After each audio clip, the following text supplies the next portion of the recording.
নারকেলডাঙ্গার Trinamool councillor Sachin সিংকে গ্রেপ্তার করা হয়েছে। ৩৬ নম্বর ওয়ার্ডের তৃণমূল কাউন্সিলর শচীন সিং গ্রেপ্তার।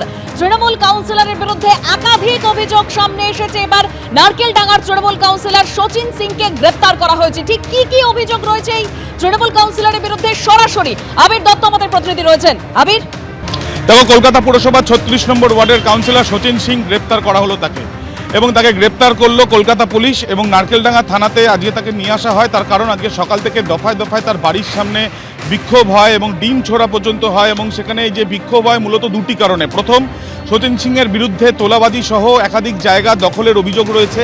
দ্বিতীয়, বিভিন্ন জায়গাতে হুমকি থেকে আরম্ভ করে বিভিন্ন সময় বিভিন্ন মানুষকে মারধরেরও অভিযোগ রয়েছে।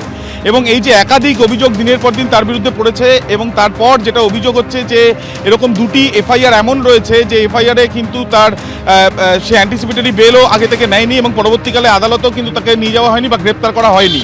এই যে একাধিক অভিযোগগুলো তার বিরুদ্ধে ছিল, সেই অভিযোগের ভিত্তিতেই কিন্তু তাকে ইতিমধ্যে গ্রেপ্তার করা হয়েছে। একটা জনরোষ তার বাড়ির সামনে দেখা যায়, এবং আজকে সকাল থেকে দফায় দফায় এই উত্তেজনার পরিস্থিতি তৈরি হয়। কলকাতা পুরসভার একজন কাউন্সিলর, যাকে ইতিমধ্যে গ্রেপ্তার করা হলো কলকাতা পুলিশের তরফ থেকে, এবং এই যে গ্রেপ্তার করা হয়েছে তার বিরুদ্ধে যে একাধিক অভিযোগগুলো রয়েছে সেগুলো খতিয়ে দেখা হচ্ছে বলে পুলিশ সূত্রে খবর।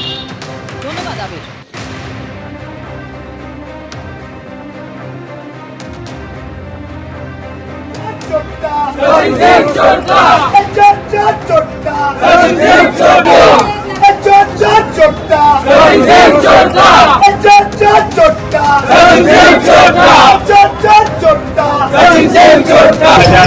আমি এনএচআরসিতে কেস করেছি, ওইটা এখন পর্যন্ত কিছু অ্যাকশন হলো না।